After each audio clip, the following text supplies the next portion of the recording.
This is part 1 of lecture 4.3, functions. In this video, we will give the definition of a function and learn how to prove if a given relation is or is not a function. Let A and B be non-empty sets.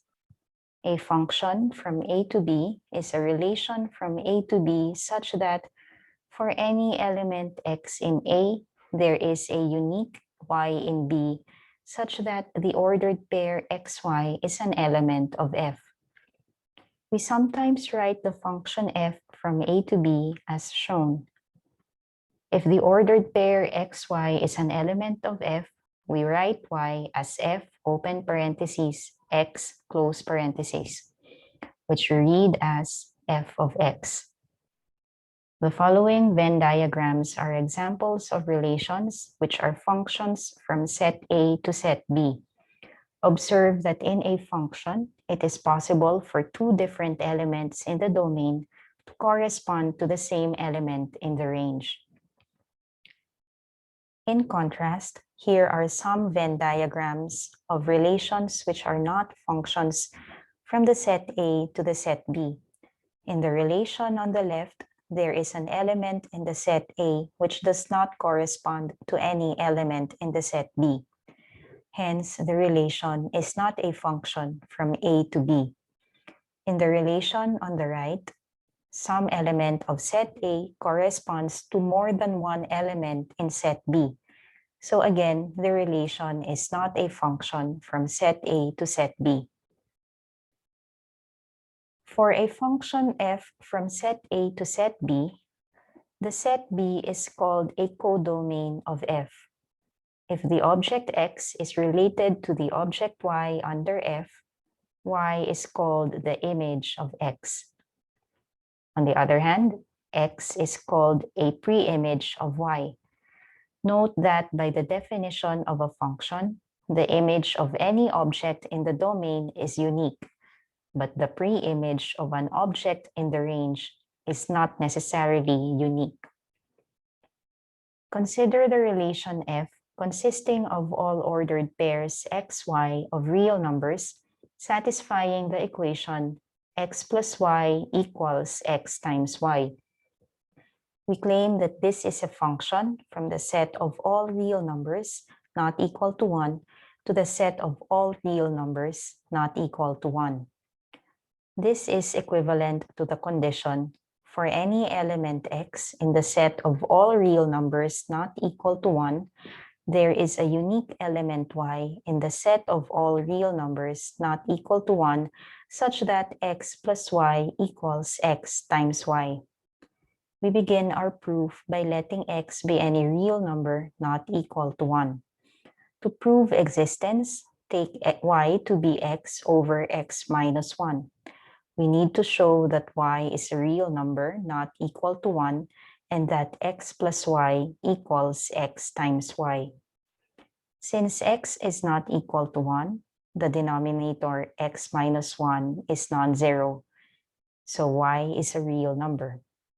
To show that y is not equal to 1, observe that if y equals 1, then x over x minus 1 equals 1, so x equals x minus 1, and thus 0 equals minus 1, a contradiction. Hence, y is not equal to 1, and y is an element of the set of all real numbers not equal to 1. Moreover, x plus y is equal to x plus x over x minus 1, which is equal to x squared minus x plus x all over x minus 1, which is equal to x squared over x minus 1, which is equal to x times x over x minus 1, which is equal to x times y. Thus, the ordered pair xy is an element of f. This proves existence. To prove uniqueness, let y and z be real numbers not equal to 1. Assume that the ordered pairs xy and xz are elements of f. Then x plus y equals x times y, and x plus z equals x times z. So xy minus y equals xz minus z.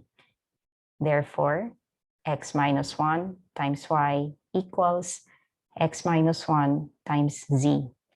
Since x is not equal to 1, x minus 1 is non-zero, and the cancellation law for multiplication applies.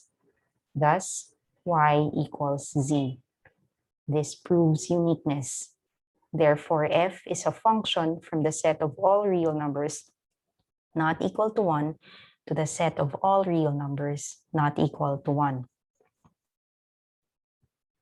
Consider the relation G consisting of all ordered pairs xy of real numbers such that x squared plus y squared equals 1.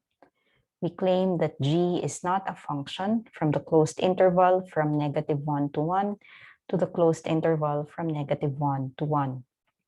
That is, it is not the case that for any number x in the closed interval from -1 to 1, there is a unique number y in the closed interval from -1 to 1, such that x squared plus y squared equals 1.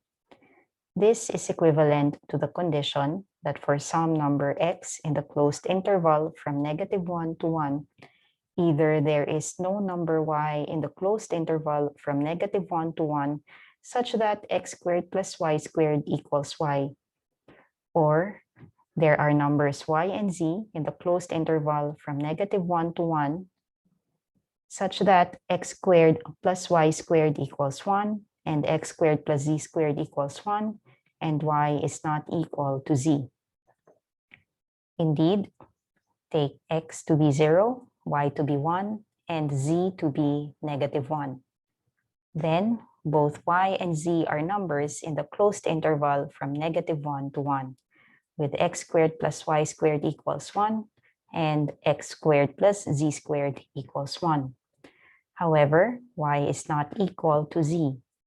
So g is not a function from the closed interval from -1 to 1 to the closed interval from -1 to 1. Next, we will show that two functions f and g are equal if and only if they have equal domain and the same image for every object in their domain. Assume first that f and g are equal. We will show that the domain of f is equal to the domain of g. Let x be an object. X is an element of the domain of f if and only if, for some object y, the ordered pair xy is an element of f. Since f is equal to g, xy is an element of f if and only if xy is an element of g. So the above is equivalent to the statement, for some object x, the ordered pair xy is an element of g. This in turn is equivalent to the condition that x is an element of the domain of g. Therefore, the domain of f is indeed equal to the domain of g. Next, we show that for any object x in the domain of f, f of x equals g of x. Let x be an element of the domain of f. Then there is an object y such that the ordered pair xy is an element of f. Since f equals g, it follows that xy is an element of g. So y equals f of x and y equals g of x. Therefore, f of x is indeed equal to g of x. For the converse, assume that the domain of f is equal to the domain of g, and that f of x equals g of x for any object x in the domain of f. We will show that f equals g. Let x and y be objects. The ordered pair xy is an element of f if and only if x is an element of the domain of f and y equals f of x. Since the domain of f is equal to the domain of g, the condition x is an element of the domain of f is equivalent to the condition x is an element of the domain of g. Since f of x equals g of x, the condition y equals f of x is equivalent to the condition y equals g of x.